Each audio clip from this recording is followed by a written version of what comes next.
노다지 썰전. 네, 오늘은 코오롱 티슈진의 아주 혁신적인 골관절염 세포 유전자 치료제 후보죠. TUGC 상품명 인보사의 성공 가능성에 대해서 좀 깊이 파고들어 보겠습니다. 사실 현재 골관절염은 수술 외에는 통증 관리 외에 뚜렷한 그런 근본적인 치료법이 없어서 많은 환자분들이 고통받고 계시거든요. 네, 그렇죠. 그래서 이 TUGC가 과연 이 분야 최초의 근본 치료제이자 소위 말하는 블록버스터 신약, 그러니까 연매출 1조 원 이상 올리는 그런 약이 될 수 있을 것인가? 이게 오늘 저희의 핵심 질문입니다. 저는 개인적으로 과거 임상 데이터나 튀주씨만의 그 혁신적인 기전을 봤을 때 가능성이 충분하다. 이렇게 보고 있습니다. 그 기대감은 저도 충분히 이해는 합니다만 저는 조금 더 신중하게 봐야 하지 않나. 그렇게 생각합니다. 아시다시피 TGC가 과거에 좀 어려움이 있었잖아요. 예를 들어 그 투약 오류 때문에 임상이 잠시 보류됐던 전력이라던가 또 현재 진행 중인 미국 임상 3상 이게 규모가 워낙 크고 복잡하다는 점 이런 걸 간과할 수는 없다고 봅니다. 상업화까지 넘어야 할 산이 아직 많다 이런 점을 고려하면 성공을 지금 단정하기엔 좀 이르지 않나 하는 입장입니다. 네, 물론 신중론도 일리는 있습니다. 하지만 TGC가 가진 그 강점들을 먼저 좀 봐야 할 것 같아요. TGC는 아시다시피 연골에서 유래한 세포, 이게 일핵이고요. 또 연골 성장에 아주 중요한 역할을 하는 그 TGF-베타1 유전자를 넣어서 만든 특수세포, 이게 이핵인데 이걸 같이 주사하는 방식이거든요. 네. 이 CUX-세포가 염증을 줄이고 관절 환경 자체를 개선해서 단순히 통증만 누르는 게 아니라 질병의 근본 원인에 접근하려는 그런 시도죠.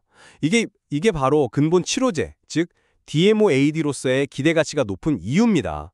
이미 이전 임상들, 구체적으로 보면 미국 임상 2상이랑 한국 임상 3상에서는 2년간 통증하고 관절 기능 개선 효과가 아주 뚜렷했고 환자 반응률도 80% 중반대로 굉장히 높았어요. 심지어 연골 구조 개선 가능성까지 시사했었고요. 그 과거 임상 결과가 좋았던 건 맞습니다. 저도 인정합니다. 하지만 지금 진행 중인 미국 임상 3상은 아까 말씀드린 대로 1,020명이라는 훨씬 큰 규모로 진행되고 있지 않습니까? 대상 환자도 기존보다 조금 더 넓은 범위, 그러니까 통증은 있지만 구조적 손상이 심하지 않은 그레이드 2 환자까지 포함했단 말이죠. 이 말은 임상시험의 변수가 훨씬 더 많아졌다는 뜻이 됩니다. 과거의 그런 긍정적인 결과가 이 대규모 또 가양암 환자군에서도 똑같이 재현될 수 있을지는 글쎄요, 아직은 미지수라고 봐야죠. 특히 예전에 그 세포 종료 혼동 문제로 임상이 중단되었던 사건은 이 과정이 얼마나 관리하기 어려운지를 좀 단적으로 보여주는 사례 아니겠습니까? 대규모 생산이나 투약 과정에서 비슷한 문제가 또 발생하지 않으리란 보장이 글쎄요, 있을까요? 그 문제는요. 이미 FDA하고 굉장히 긴밀하게 소통하면서 해결이 됐습니다. 이핵세포의 특성 확인이라든지 안정성 같은 CMC, 그러니까 화학, 제조, 품질 관리 관련 우려사항들을 다 해소했고요. 그래서 11개월 만에 임상 보류도 풀려서 작년 7월에 모든 환자 투약을 다 마친 상태입니다. 네네. 현재는 이제 2026년 7월로 예정된 주요 결과, 탑라인 데이터 발표를 기다리면서 순조롭게 진행 중인 거죠. 만약 이 결과가 정말 긍정적이라면 2028년 하반기 상업화 시점에는 이렇다 할 경쟁 약물이 없는 정말 텅 빈 시장을 선점하게 되는 겁니다. 보수적으로 봐도 연간 48억 달러, 우리 돈으로 한 6조 5천억 원 정도 되고요. 아주 낙관적으로 보면 73억 달러, 거의 10조 원에 가까운 매출까지도 예측이 됩니다. 이 정도면 명백한 블록버스터 아닌가요? 글쎄요. 73억 달러 예측은 현 시점에서는 좀 상당히 공격적인 수치라고 봅니다. 그리고 만약에 임상 3상에서 그 구조 개선 효과, 그러니까 연골이 실제로 재생되거나 손상이 멈추는 효과를 명확하게 입증하지 못하면 어떻게 될까요? 통증 완화 효과만으로는 그렇게 높은 약가를 정당화하기 어려울 수도 있습니다. 만약 그렇게 된다면 매출 예상치도 당연히 크게 낮아질 수밖에 없고요. 다른 여러 회사들이 골관절염 치료제 개발에 계속 실패하고 있는 걸 보면 그만큼 이 질환 정복이 정말 어렵다는 뜻이기도 하고요. 스위스 론자와 대량 생산 계약은 맺었다고는 하지만 실제 상업적인 규모의 생산 그리고 공급망 구축 과정 이것도 역시 순탄하지만은 않을 수 있습니다.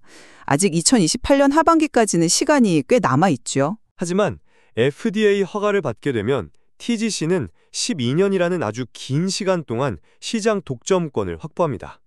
그리고 세포 유전자 치료제는 그 구조 자체가 복잡해서 복제약 개발이 굉장히 어렵거든요. 이건 독점 기간이 끝나도 상당 기간 경쟁 우위를 유지할 수 있다는 의미가 되죠. 게다가 코롱 티슈지는 지금 무릎 외에도 고관절이나 척추관절염으로 치료 대상을 넓히려는 계획도 이미 진행 중입니다. 고관절 임상은 무릎 결과가 좋으면 아마 빠르게 진행될 수 있을 거고 척추 임상도 내년 시작을 목표로 하고 있다고 하니까요. 이렇게 적응증이 3개 이상으로 확장된다면 연 매출 100억 달러 이상의 메가 블록버스터도 아주 불가능한 이야기는 아니라고 생각합니다. 이런 잠재력을 너무 낮게 보시는 건 아닌가요? 허허. 적응증 확장은 물론 성공하면 큰 기회가 되겠죠. 하지만 그 역시 각각의 임상을 또 성공적으로 마치고 규제 당국의 허가를 받아야 하는 이건 또 별개의 과제입니다. 결국 모든 것은 현재 진행 중인 미국 임상 3상 결과에 달려 있다고 봐야 합니다.